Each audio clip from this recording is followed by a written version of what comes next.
Good evening, I'm Pedro Hazel Jr. I'm Steve Ferguson. Welcome to the PedroFergie Sportscorner.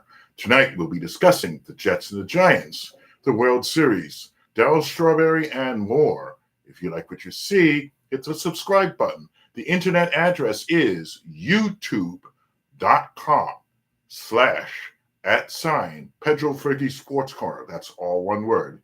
Again, it's youtube.com/@PedroFergie Sportscorner. The Jets made some big trades on Tuesday, really big trades.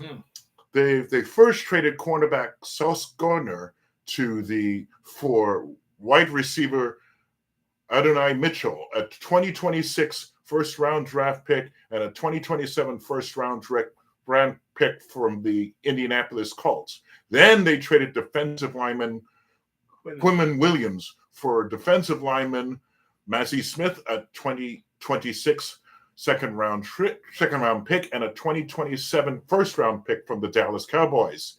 In addition, they traded a 2028 second-round pick for cornerback Jassu Taylor from the Los Angeles Chargers.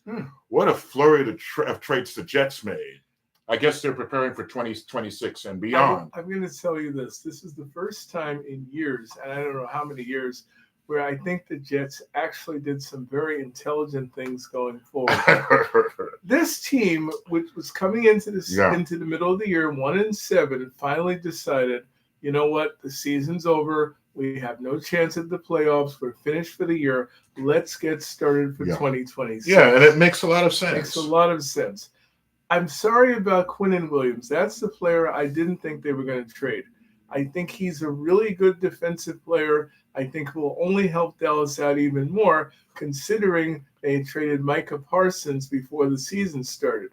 He is not Micah Parsons, but he is a very good defensive lineman, and he will help Dallas's cause probably more than we realize.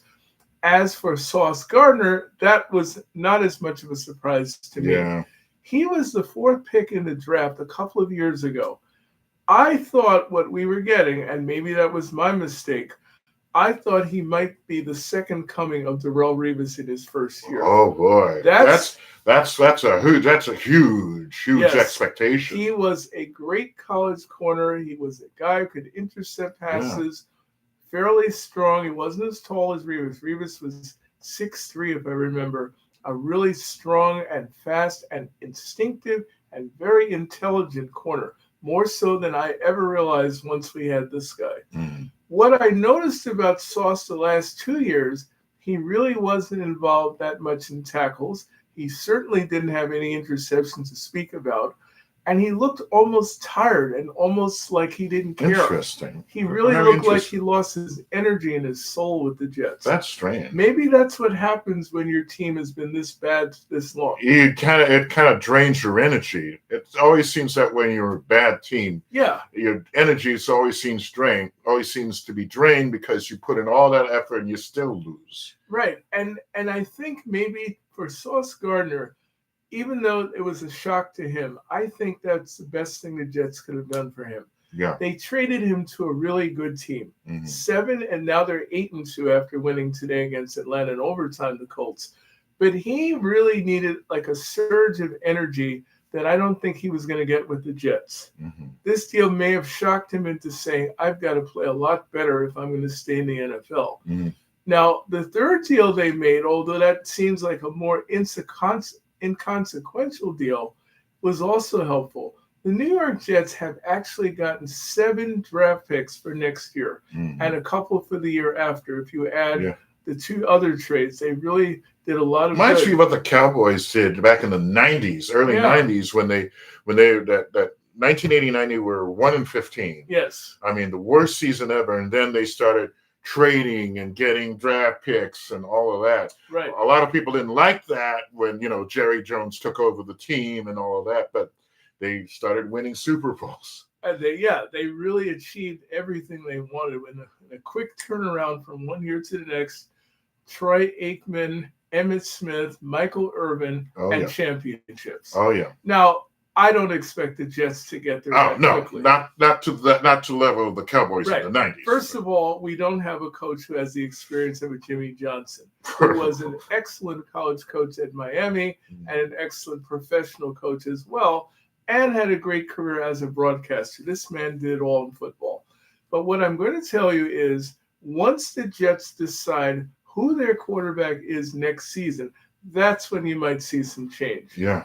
I will tell you right now, even though the Jets miraculously won today, this quarterback we have right now, Justin Fields, might be one of the worst quarterbacks the Jets have ever had. And I'm including Zach Wilson when I say that. Zach Wilson at least could throw the ball. Justin Fields barely throws the ball accurately. And a lot of his throws are terrible, and his throws are late, and he needs to really learn the position. What was he drafted? What position? He was drafted number 11 in the draft. 11? By the Bears, yeah. Good grief. He was actually considered a very good prospect for the NFL because of his ability to run. But what I think they found out about him is that you have to set up your plays a certain way. You cannot expect this guy to throw the ball downfield and win games for you. Yeah. They have to set it up where he runs sometimes. Maybe he does a lot of short passes. Maybe you set up play action differently for him.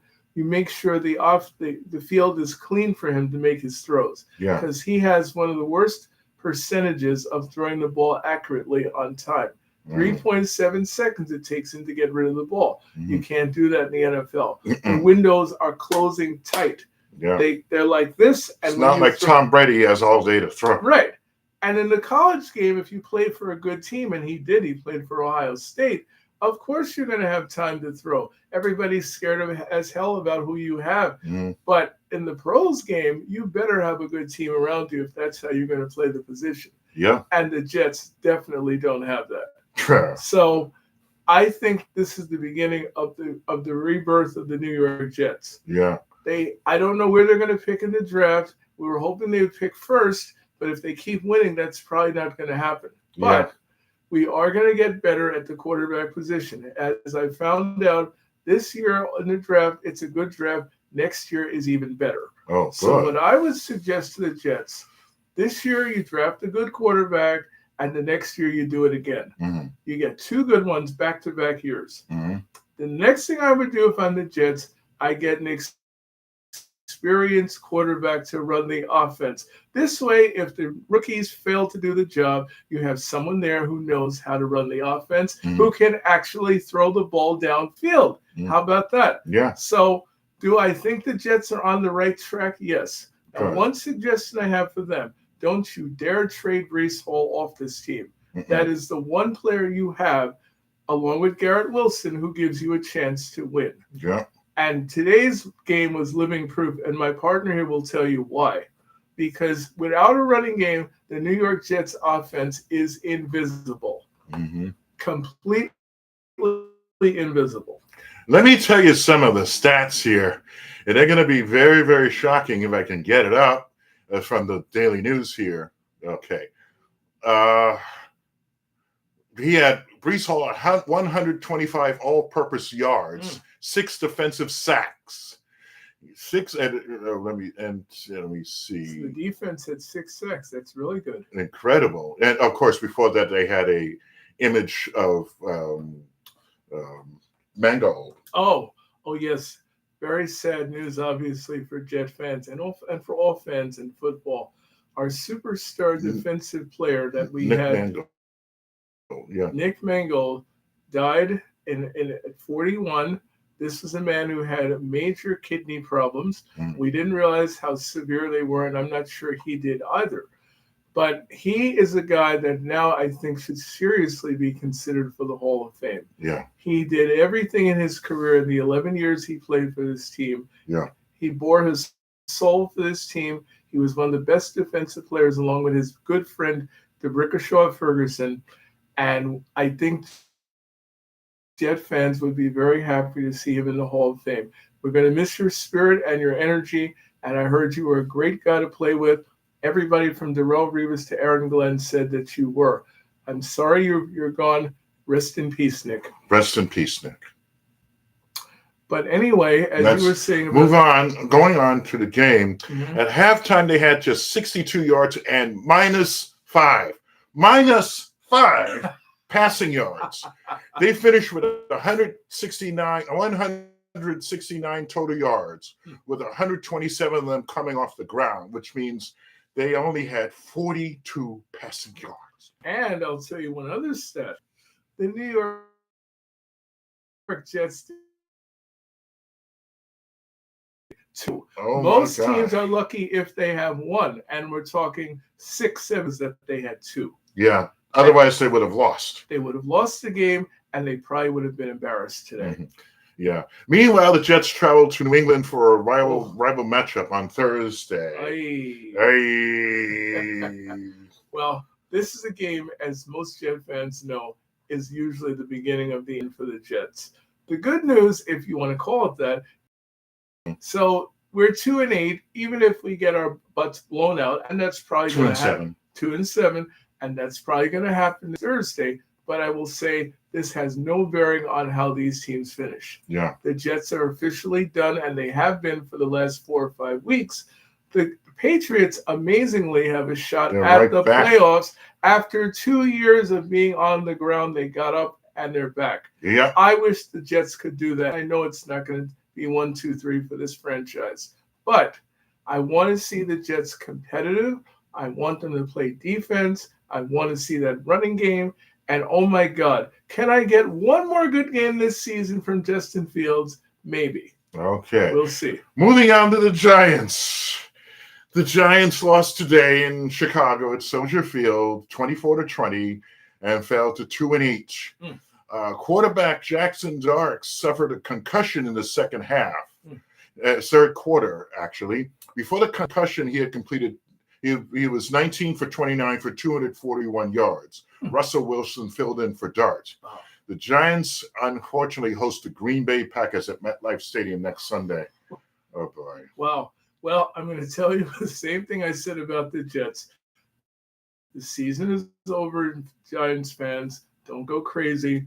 Listen, Jackson Dart was terrific for your team this year. Yes, he was. He's done more for your team than I could have ever expected a rookie quarterback to do. This team has so many problems. When they started the season with Neighbors, their best wide receiver, hurt, you knew they were in trouble. Mm-hmm. But Scatterboo, I'm going to say potentially great running back the Giants drafted on the fourth round, has turned into a star. Mm-hmm. Jackson Dart and him were combining to make these games competitive and close. But now you've lost the last hope of even being in a close game. Mm-hmm. No offense to Russell Wilson, who's had a borderline great career, but his days of winning games for you are done. Mm-hmm. And I think the Packers, maybe the first part of the game will be fairly close since they're both NFC teams, but the second half, I'm sorry, that's going to be the Packers wiping the Giants off the face of the earth. Mm-hmm. So get ready, Giants fans. You've had a very rough season. Things were starting to get better until you lost to the Saints, and that's when the season went down. Yeah. And that game against Denver, I'm sorry to say. Yeah, that was a horrible game. You cannot lose a game that you had a 25-point lead in the third quarter. Yeah, I understand it's Denver. Denver does have a great defense this year, ranked number 1, but they absolutely blew that game. No, that's not, And I'm here to tell you one other thing.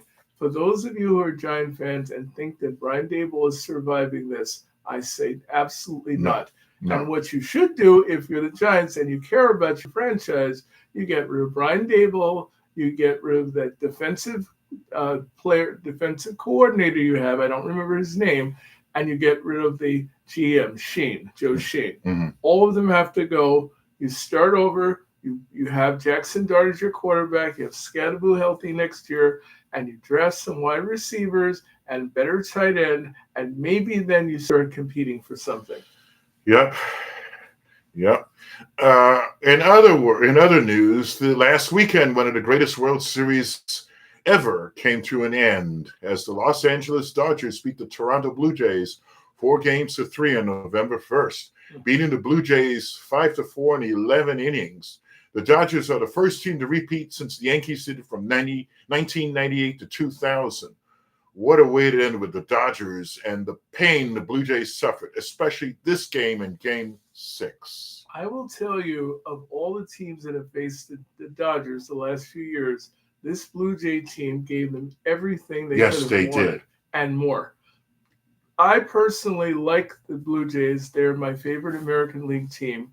We saw two very painful losses, Game 6 and 7. Yeah. Game 6, the Dodgers at home. At home. Right. That's one thing you should remember. Toronto actually had the last two games in their building with the lead in the series. Mm-hmm. But the Dodgers are a team that never, never, never, never gives up. Yeah. And they proved it. And there was a play, I remember one play in the ninth inning where Kike Hernandez, who plays everywhere the Dodgers want him, they had him out in left field. He came up, I don't know why they had him play up about 275 feet as opposed to staying back in the outfield. It turned out to be a big play. Not only did he catch the ball in the ninth inning as they had runners on base, Toronto, he threw a runner out at first base to end the game. Mm-hmm. So that was an extremely painful loss for the Blue Jays. The following night, that's Game 7. Game 7. First of all, the Game 6 also had they had the ball that went right underneath the padding. Yeah.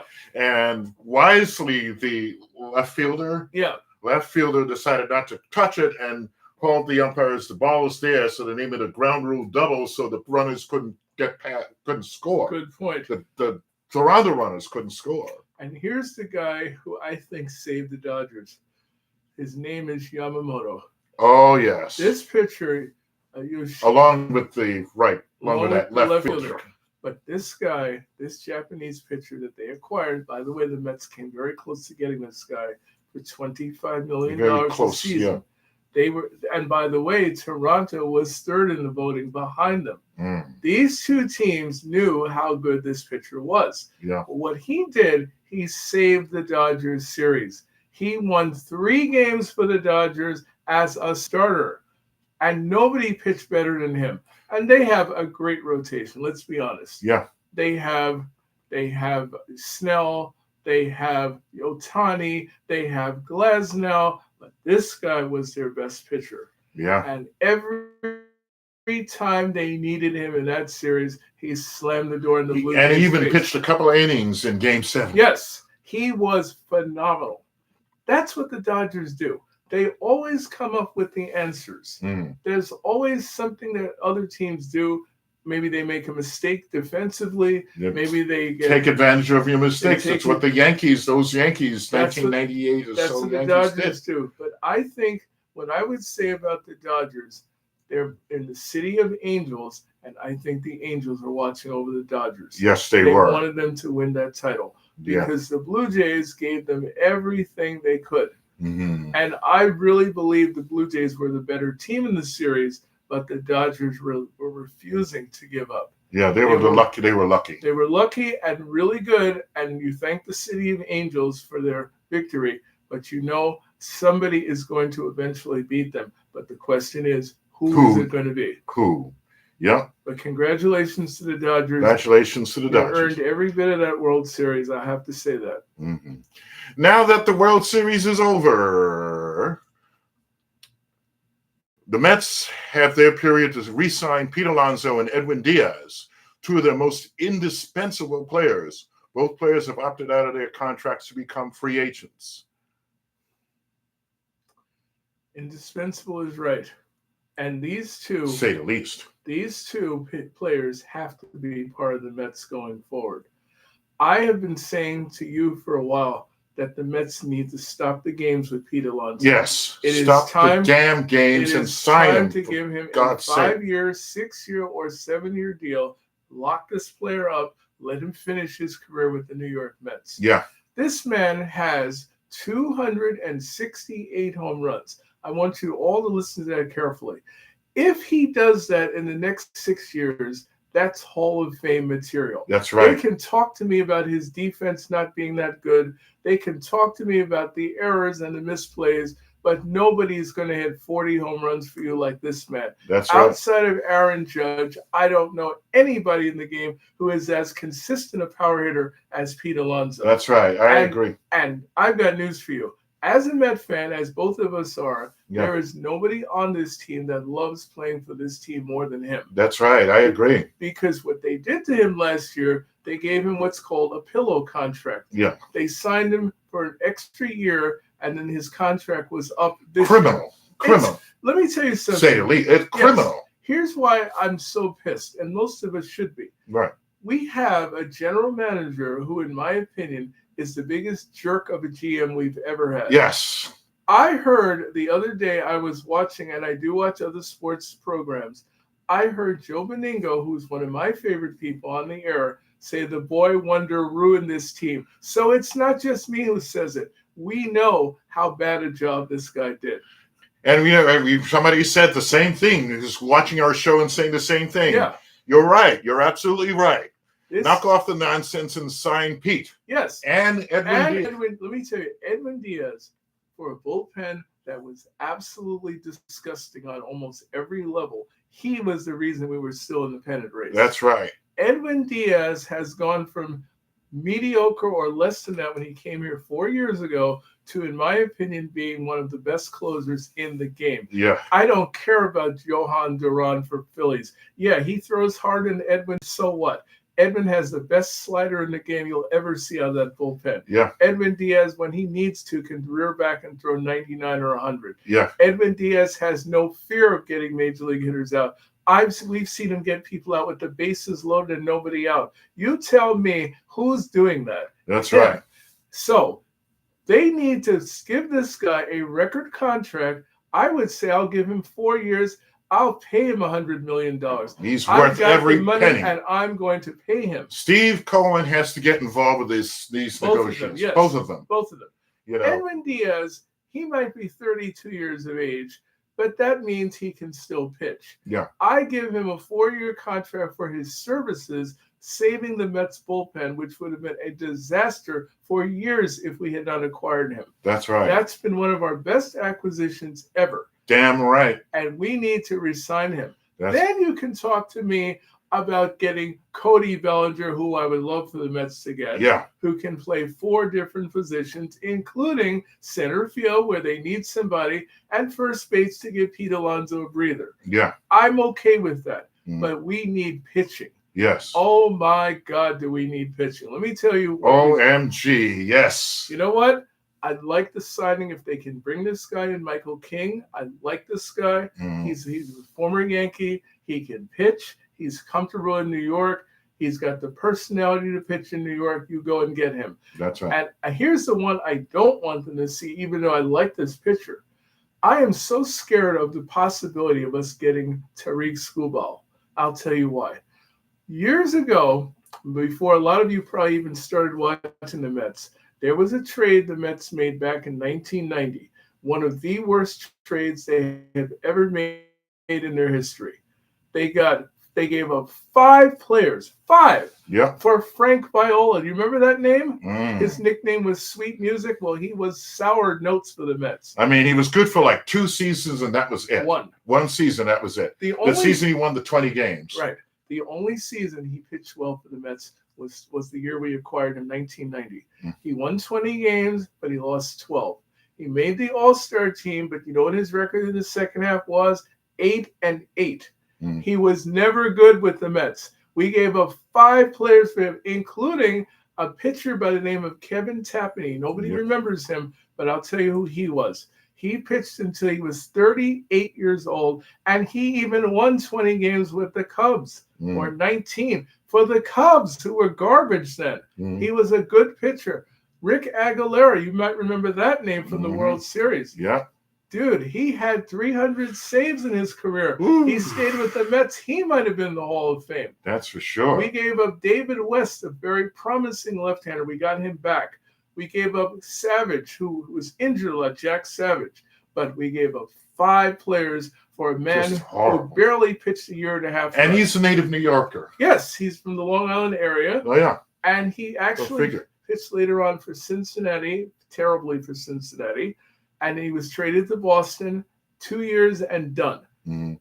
This man was supposed to have been one of the best pitchers in the game. Yeah. It looked like his career was on track for a possible Hall of Fame induction. He was a piece of garbage when we acquired him, and he remained that. So here's what I'm scared of. I know Tariq Skubal 28, 29. He's a great left-handed pitcher. He's the reason the Tigers have made the playoffs the last few years. But I'm scared of doing this deal because I don't want to see them give up Brandon Sproat. I don't want to see them give up Tong. I don't want to see them give up Jet Williams. That's right. They're building a pitching staff right now. These are two prime pitchers outside of McLean, and he better not be going anywhere at all. So what I'm going to tell the Mets is take your money, save it for next year. When Skubal's a free agent, if you really want him badly, pay for him. Because that means you don't have to give up any players for him. That's right. You just acquire him and we're good. If you trade for this guy and he doesn't work out, the New York Mets are going to be the biggest laughing stock in the city. In other news surrounding the Mets, a former Met, President Donald Trump has pardoned Darryl Strawberry for his tax evasion charges relating to his 1995 arrest for tax evasion, as well as a handful of drug-related charges, and the fact that he renewed his faith in Christianity and is involved with ministry and is sober. He wrote on Instagram to thank Trump and posted a picture of him with the president for the pardon and finalizing this part of his life, saying that he's free and clear. We didn't see that coming, did we? No, I tell you what. And Darryl Strawberry is such an interesting case. I mean, this was a guy that we knew had drug problems, that had alcohol problems, that had problems with his first wife, all sorts of stuff. Yeah. I didn't know about the tax evasion, and I certainly didn't think I would be thanking Trump for anything. And you understand how I feel about him. So for those of you who do like Trump, I'm sorry I had to say that. But I don't know how he got involved with Strawberry. And I'm glad for Strawberry that he's off the hook after years. And he came forward and admitted to all of us that he had major problems. And he and his wife have straightened their lives out. She also had those problems. And he's married and he's a minister and he does a lot of great things. And I know his wife had some health issues, but I think she's coming out of them right now. I mean, Darryl Strawberry, for a Met fan, is a guy that we forgive because he went through the same issues for the most part that Doc Gooden went through. The difference is he admitted them publicly to all of us. Yeah. So I'm apologizing to Darryl Strawberry, but I would say you're very fortunate that this president bailed you out, and he has pardoned quite a few people, none of whom I like politically. But in this case, I would say you're very lucky. Let's say thank you briefly, but that's one good thing that this president did. Right. Finally, our condolences to former NFL Commissioner Paul Tagliabue. He was commissioner from 1989 to 2006. Many in the league praised him for fostering labor peace relationships with NFL players, seeing the expansion of the league from 28 to 32 teams, and ushering a era of state-of-the-art stadiums. He also led the NFL through the aftermath of the September 11th attacks. And just want to say, our condolences to Paul Tagliabue. What do you think Tagliabue's biggest influence was? Because we had a commissioner prior to him, Pete Rozelle, and we remember him, and he certainly had an impact on the sport. What do you feel were his strengths? I think his strength was building the NFL brand. He and the present commissioner, Goodell. Yeah, he and Goodell, building, he started to really build it up, make the NFL more marketable. Tagliabue, and then Goodell, who basically carried on his work. Okay. I think that's his legacy. Of course, all those, big deal stadiums, of course. I would say that's definitely part of it. Bells and whistle stadiums. I think what he also did was he made the game much more marketable than it was prior to Rozelle being there. You mean after Rozelle being there and prior to Goodell? I mean, this sport has exploded as a sport from the 70s and 80s when you heard about it and you watched it to now everybody and their mother watches football now. Yeah, and then also, too, expanding NFL to Europe. London, Frankfurt, Good point. Yeah. I still have mixed feelings about them playing in foreign countries. and we have to be up early in the morning to watch this on Sunday. I will admit I was one of the people up this morning to watch the Colts because I wanted to see how Daniel Jones, former Giant quarterback, was going to do. How did he do? And he actually played well. Now, he was sacked 7 times. That's what the Falcons do. They get after quarterbacks. But he threw for over 200 yards. He was consistent. He challenged the Falcons up and down the field. He threw the ball well. He ran well. He made some plays. His running back was superior. Jonathan Taylor, let me tell you who he is. He is, right now, the next player short of Saquon Barkley as far as talent as a running back. He is a magnificent running back who ran for almost 200 yards today. He is an absolute phenomenal player. And if this team, that is the Colts, were to win a championship, I think he'll be a huge part of it. Daniel Jones, to his credit, has learned to play within the offense. He still makes some mistakes at times that would remind you of what he was with the Giants, but you can see his game is much better with talent around him. Yes. Think about this, by the way. That tight end, that I couldn't think of his name, that I wish the Jets had drafted, Tyler Warren. Remember that, Jets? You missed out on 2 star tight ends in back-to-back years. Don't you dare do that again. You lost out on Brock Bowers, who plays for his team, the Raiders. I know they're garbage now, but he's a very good player. And Tyler Warren, who should have been a New York Jet and wasn't. Let's get that straight. I want to see some A's from my Jets, and I want to see talent on this team. Indeed. I am tired of watching this team drafting the C's and D's of the league. You draft people like Garrett Wilson and Breece Hall. That's who you need to draft going forward. Yes, indeed. But congratulations, Jets. You won your 2nd game. I didn't think I'd be wearing this jersey today, but that's out of respect for you. Yeah. Again, our condolences to Mr. Tagliabue. Absolutely.